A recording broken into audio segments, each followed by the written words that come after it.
우리나라에는 독특한 법 하나가 존재하고 그것은 사실적시 명예훼손이라는 형법인데 사실을 말하기만 해도 명예훼손으로 처벌받는 이상한 법입니다. 그러니까 예를 들어서 누가 음주운전을 했고 음주운전은 매우 질이 나쁜 범죄이며 사회적으로도 지탄받아 마땅할 행위인데 이러한 음주운전을 했다고 사실을 적시할 경우 법리적 해석에 따라 명예훼손 구성 요건에 해당될 수 있다는 것입니다. 그러니까 내용 자체가 이상하다 보니 주요 국가에서는 이러한 사실적시 명예훼손 자체가 없고 영국의 경우는 25년 전에 이것을 폐지했으며 미국은 그냥 명예훼손은 민사적으로만 다룰 수 있게 했습니다.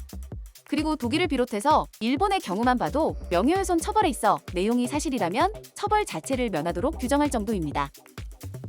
그러니까 애초에 사실이라는 단어하고 명예훼손이라는 단어 자체가 서로 공존하기가 어색할 정도로 모순적인 부분이 많다는 것인데 한국은 유독 이것을 민사가 아닌 형법으로 다스리는 독특한 시스템을 갖고 있었습니다.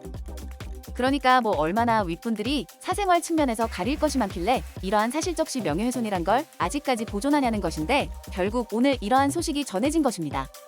이렇게 단독 보도에 따르면 사실적시 명예훼손 손질 나선 여당이라며 사생활 중대 비밀 공개만 처벌한다는 내용을 전했습니다.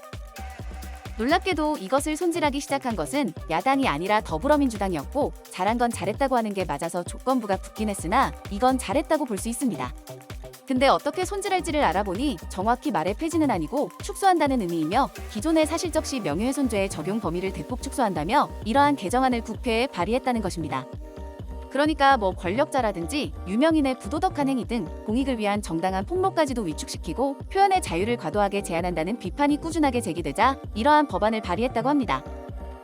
근데 그렇게 표현의 자유를 강조하시는 분들이 왜 정보통신망법 개정안을 발의했는지는 조금 의구심이 들지만 어쨌든 다른 내용이니 그것은 생략하고 사실적시 명예훼손 이야기를 계속해보자면 과거 헌법재판소에서도 이런 상황이 발생한 적이 있었습니다. 지난 2021년 헌법재판소에서 사실적시 명예훼손죄에 대해 위헌 여부를 판단했는데 아쉽게도 5대4 의견으로 합헌 판단이 내려졌으나 위헌 의견을 냈던 4명의 재판관 주장을 들어보자면 진실한 것으로서 사생활의 비밀에 해당하지 아니한 사실 적시에 관한 부분은 헌법에 위반된다는 취지의 발언을 했다고 합니다. 그리고 이미 국가인권위원회에서도 표현의 자유가 위축된다는 이유로 사실적시 명예훼손죄 폐지를 권고한 바 있습니다. 그러니까 애초에 예전부터 계속 문제로 거론되어 왔으며 대중들 사이에서도 이것은 악법이라며 당장 폐지하자는 여론이 적지 않았는데 이 정도 분위기가 되었으면 사실상 없애거나 축소하는 게 맞아서 나름 분위기를 잘 타서 개정안 발의까지 한 것으로 보입니다. 근데 아까 조건부 법안 발의라고 말씀드렸는데 앞으로 개정안에서 적용할 대상을 보면 사생활에 관한 중대한 비밀에 해당하는 사실을 적시한 경우만 적용한다고 합니다. 그러니까 예를 들어보자면 일반 개인들의 매우 은밀한 사생활적인 부분이라든지 질병이나 정신질환에 관한 내용이거나 절대 밝히고 싶지 않은 민감한 가족사 등 이러한 개인의 인격권과 사생활적인 내용은 보호하자는 의미로 보입니다.